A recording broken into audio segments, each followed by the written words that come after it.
Oh, we kinda blew the lighting today, huh?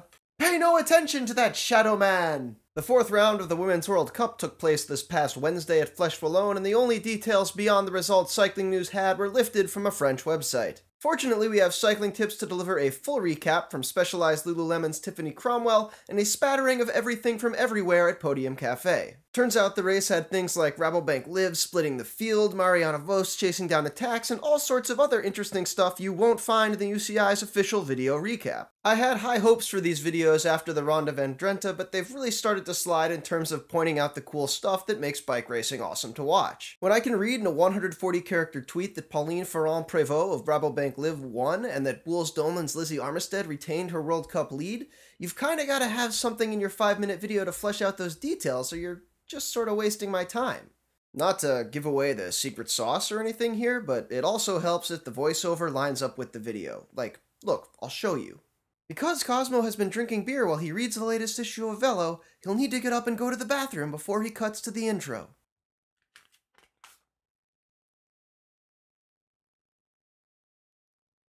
I mean, it's awkward, right?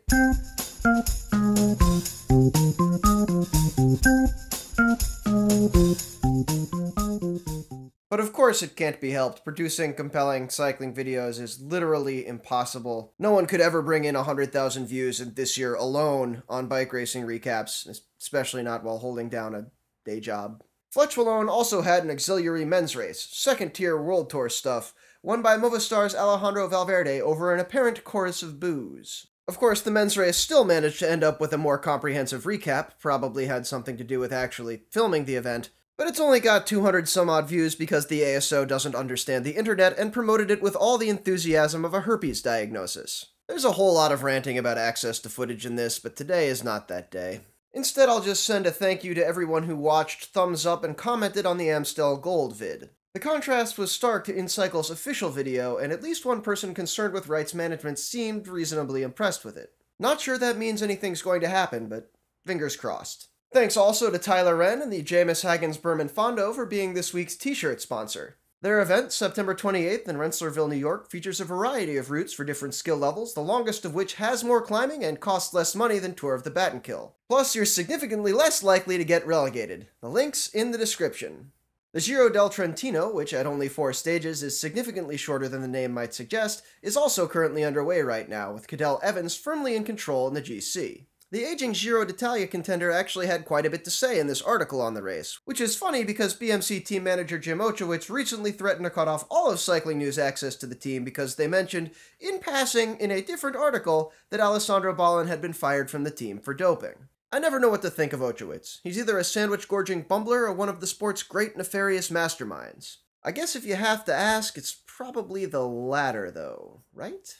At any rate, you might have noticed one of Och's erstwhile riders changing a tire in an Outside magazine video last week. It turns out this same guy sat down for an interview with Outside after the filming. Outside kind of has a reputation for riding this guy's persona like a rented donkey, something they effectively confirmed by having their editor write a piece about how they ride this guy's reputation like a rented donkey. At any rate, I watched the videos so that you wouldn't have to. Here's all you really need to see.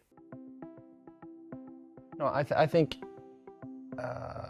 I view it as, I mean, it's a little bit complicated because I swear the only time that guy has given a straight answer is when he's paradoxically been lying about not doing drugs. It also turns out that this guy's former director sportif, Johan Bruneel, was banned for the sport for 10 years following an arbitration decision earlier this week. We have video in reaction to that too.